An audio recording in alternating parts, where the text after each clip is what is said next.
I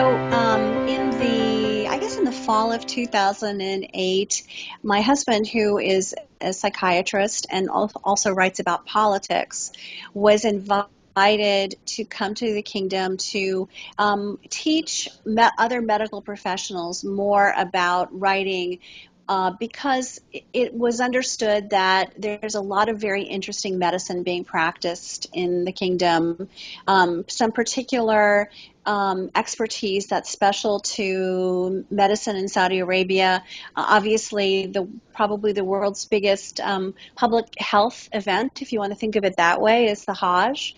And then there's some very important work that's being done in trauma, in genetics, all kinds of things that are pretty special to Saudi Arabia, and yet those physicians and medical professionals weren't either actively looking to be published in journals or weren't finding a home for their work when they approached journals. So part of this program was really to talk about writing, to talk about what's an engaging story, and how to become a more proficient storyteller, essentially, to talk about some of these issues and to really create more connections for Saudi medical professionals throughout the world of journalism and medical journalism in particular. So because he's a physician and a writer, he was asked to participate in this project. So it was 2 weeks in December, and we arrived, and he was invited. I wasn't invited,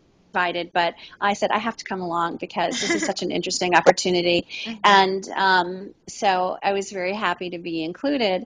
And we traveled with another physician, Dr. Kanta Ahmed, who lives in New York, but who had worked in Jeddah about 6 or 7 years earlier as a physician. She's British, of Pakistani family, and had worked in the hospital in Jeddah, the National Guard Hospital, where the first classes that were being taught. So Dr. Ahmed and my husband, Dr. Frank, were the two professors, and I was really just observing. And because I'm an editor, I was able to be somewhat helpful.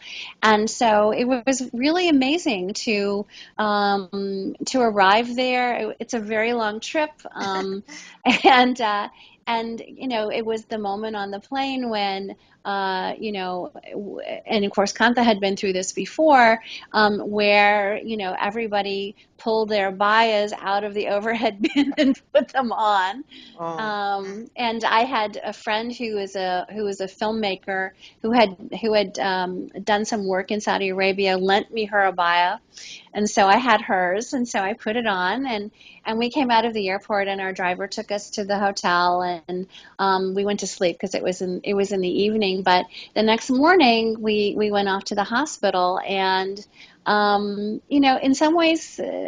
Out the window of the car, it looked like Southern California, with Mhm. lots of low shopping malls, and so off we went to the hospital, and we were there, I guess, for 5 days, and being with the students and hearing about their experiences, why they decided to become physicians. I was surprised when one young woman who was very very much covered.